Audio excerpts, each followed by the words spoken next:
शिरोमणि महाराणा प्रताप की जय हो। वीर शिरोमणि महाराणा प्रताप का गौरव इतिहास पूरे विश्व में गुंजायमान है।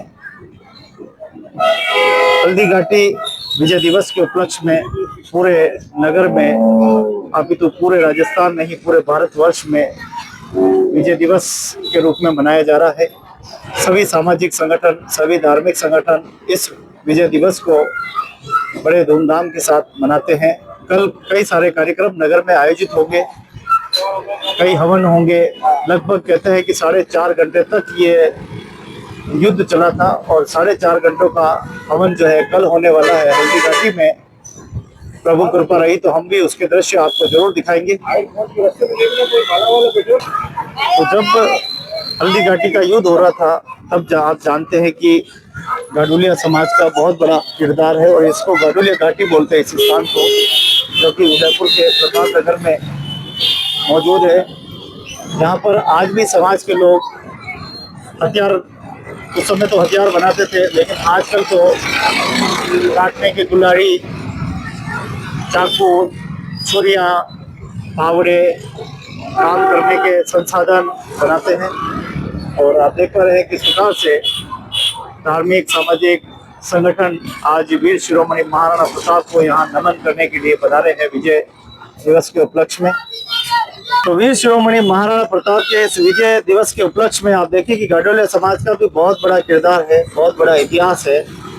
उस समय जब युद्ध हो रहा था तब सभी युद्ध के साथ सब चलते थे, संसाधन बनाते थे।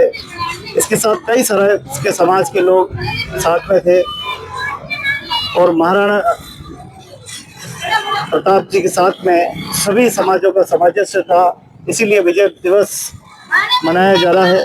महाराणा प्रताप हल्दी घाटी युद्ध में तो औजार बना के देते रहे गाड़ी लगा।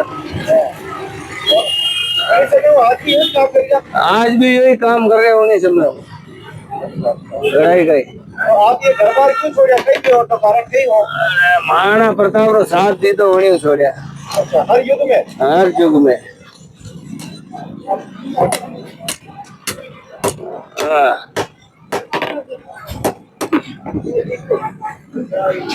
चला आप देख पा रहे हैं आज भी कलांतर से उस युगों युगों से आज भी ये समाज इस काम को कर रहा है। आज भी गाडोलिया लोहार समाज, सिगलीगर लोहार और तमाम जितने भी लोहार समाज के लोग हैं वो आज भी इस काम को करते हैं। समय के साथ अलग अलग बिखरते गए, अलग अलग जिलों में, अलग अलग रजवाड़ों में जाते गए और अलग अलग जगह जाके बस गए।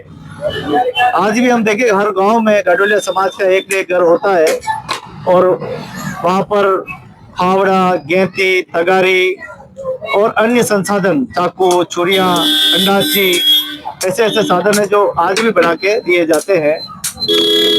आज भी ये समाज आप देखिए किस प्रकार से रहता है, इनकी रहन सहन से आपको पता लग जाएगा कि आज भी समाज कहीं कहीं शोषित और वंचित है। सरकार की कल्याणकारी योजनाएं बनती है, इन लोगों को कई बार बसाया भी गया, कई बार उजाड़ भी देते हैं विकास के नाम पर। आज भी कहीं न कहीं शोषित और उपेक्षित वाली स्थिति है। तो विजय दिवस के उपलक्ष्य में हम तो इतना सा चाहेंगे कि इस समाज को भी इसका हक और अधिकार मिलना चाहिए। इनको आज भी याद किया जाता है। हमेशा उदयपुर में कोई भी फेस्टिवल होता है राजा महाराजाओं का तो इनको भी बुलाते हैं, सम्मान दिया जाता है, लेकिन सम्मान के रूप में कुछ न कुछ सरकार इन पर बड़ा निर्णय ले। देखिए, सबसे पहले तो मैं 18 जून हल्दी घाटी विजय दिवस का हम ये 50वां वर्ष मनाने जा रहे हैं। 450वां वर्ष है। अभी 485 महाराणा प्रताप की जन्म जयंती गई थी और ये 450वां वर्ष हल्दी घाटी विजय दिवस का है। और इस उपलक्ष्य में आप देखिए कि हर वर्ष की बातें इस वर्ष भी प्रातः स्मरणीय महाराणा प्रताप को पूर्व संध्या पर नमन करते हुए हम लोग यहाँ एकत्रित हुए हैं। और विशेष करके जिस तरह से महाराणा प्रताप की हम कह सकते हैं सेना में सभी जाति के लोग थे, वो सामाजिक समरसता वाला भाव कहें, चाहे उनको धार्मिक क्षेत्र में लेकर के, तो जिस तरह से जो प्रातः स्मरणीय महाराणा प्रताप ने जो रणनीति अपनाई वह आज भारत देश में हम कह सकते हैं। वियतनाम भी जब अमेरिका से 20 वर्ष तक लड़ता रहा और उस समय उसकी प्रेरणा जो रही वो प्रातः स्मरणीय महाराणा प्रताप रहे। तो ये कहीं ना कहीं पूरे विश्व में एक नया संदेश के रूप में कह सकते हैं। और ये 450वें वर्ष हम मनाने जा रहे हैं हल्दी घाटी विजय दिवस का 18 जून का। यह एक कहीं ना कहीं इस पूरे युग में जो अभी भारत के अलावा भी जो पूरे विश्व में जो एक नया संदेश देने का यह संदेश हम लोग सभी को दे रहे हैं। 18 जून हल्दी घाटी विजय दिवस के रूप में हम मना रहे हैं और इसमें सभी जातियों का अपना योगदान रहा है और वो योगदान आज तक उसकी विजय की प्राप्ति को उसको सुनिश्चित किया गया है। आज उस 17 जून को महाराणा प्रताप के उसमें स्मृति के आज माला अर्पण करके उनको पुष्पांजलि का कर रहे हैं। ये एक गौरवशाली के पर्व के हिसाब से हम महाराणा प्रताप को मनाए जा रहे हैं। और आसपास के जो समाज के ये गाडोले लोहार के इन्हों का भी योगदान हल्दी घाटी में रहा है, वो भी आज हम उसको दर्शाया जा रहा है। ये आज से सुना है, ठीक है। और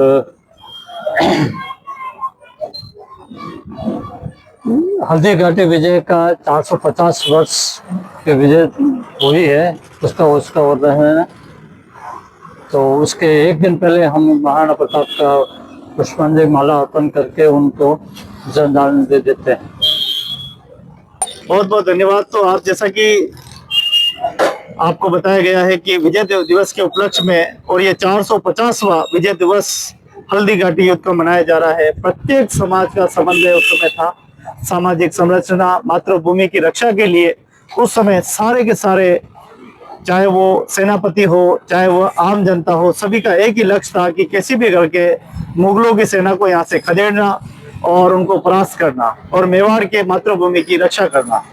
ऐसे मातृभूमि की रक्षा करने वाले सभी वीरों और महावीरों को हम प्रणाम करते हैं और आशा करते हैं कि इसी प्रकार से इस मेवाड़ की आन बान शान और इस भारतीय संस्कृति को आप बनाए रखेंगे, इस भारतीय परंपराओं को बनाए रखेंगे, इस भारतीय परिप्रेक्ष्य को आप बनाए रखेंगे। आप नहीं भूलेंगे कि मैं भारत का रहने वाला हूँ, मैं हिंदुस्तान का रहने वाला हूँ, मैं राजस्थान का रहने वाला हूँ, मैं मेवाड़ का रहने वाला हूँ। अपनी मेवाड़ की गौरवशाली इतिहास को पूरा संसार देखने के लिए आता है। पूरा संसार यहाँ से प्रेरणा लेता है, पूरा संसार यहाँ से कुछ सीख कर जाता है। ऐसी धरती के हम रहने वाले हैं, ऐसी प्रतापी धरती के रहने वाले हैं। आइए सब मिलकर इस धरोहर की रक्षा और सुरक्षा करें और हम उन वीर और महावीरों को याद करके उनको सम्मान प्रदान करें। बहुत बहुत धन्यवाद। जय हिंद, जय महाराणा प्रताप, जय मेवाड़।